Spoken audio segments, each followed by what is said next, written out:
आज हम बनाने जा रहे हैं आलू चाट। उसके लिए हमें चाहिए एक उबला आलू, प्याज, टमाटर, धनिया, नमक, लाल मिर्च, हरी चटनी, इमली की चटनी, चाट मसाला, नींबू और काला नमक।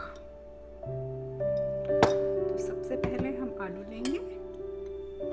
जितने आलू अपने खाने हैं उस हिसाब से डालना। उस पे हम डालेंगे प्याज, थोड़े से टमाटर, थोड़ा सा धनिया, नमक स्वाद अनुसार, लाल मिर्च स्वाद अनुसार, चाट मसाला, नींबू 10 से 12 ड्रॉप्स, और जिन्हें स्पाइसी पसंद है वो हरी मिर्च डाल सकते हैं। मैंने पूरी एक हरी मिर्च काटी है छोटी छोटी। अब डालेंगे हरी चटनी।